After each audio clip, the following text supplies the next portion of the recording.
Hello everyone, my name is Tim Brenner and this is my first vlog for ETMOOC.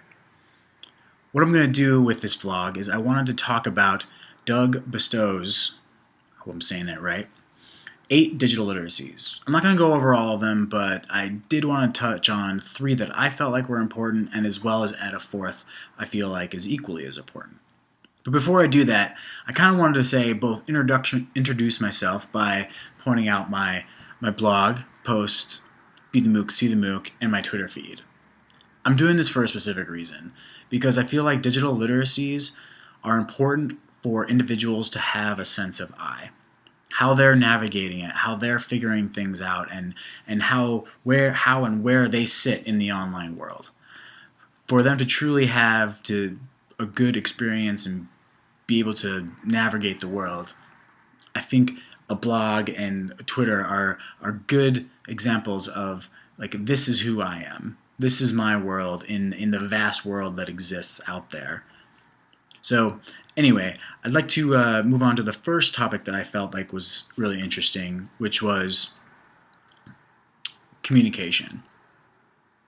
Being literate in any sense of the word is important to communicate. And I found this biomotion lab where they took nodes of a person walking and just have simple movement. And I think it's a really clear example of how there are very small bits of information being relayed here, but tons of information is being explained. All of us clearly know that this person is walking, and walking at a regular pace. But they actually have these cool sliders over here that if I wanted to say, you know what happens if this person is sad and maybe a little nervous and maybe carrying the weight of the world on their shoulder?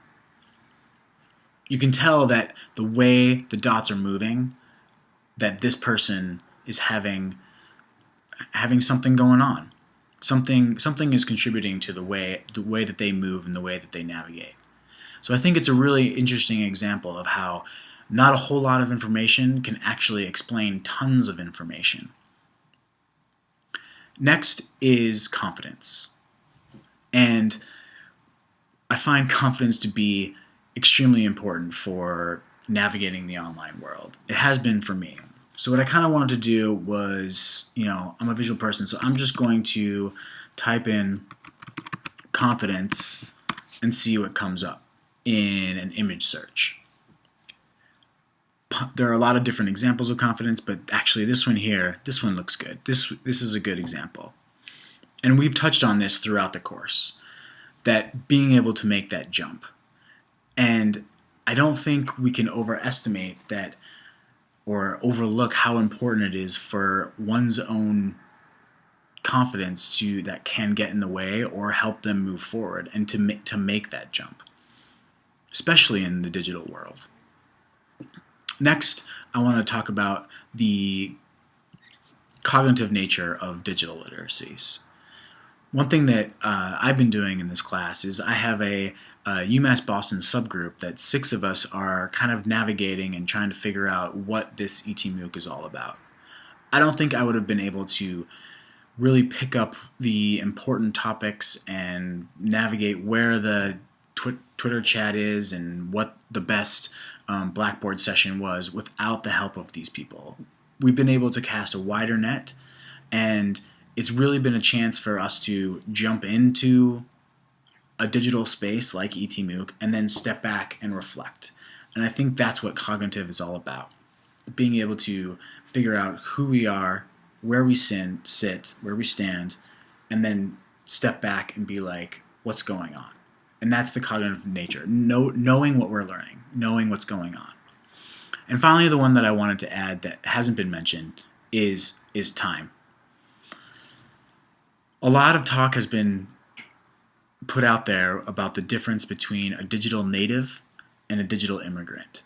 I don't think that's totally fair because it implies generation.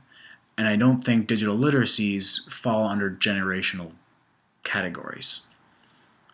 There can be someone who knows how to communicate and is confident that being online and knows what they're doing and has been doing it all of their lives, and they're well into their careers. Or you have someone who has just started out, who is supposed to be a digital native, that doesn't totally get all of this.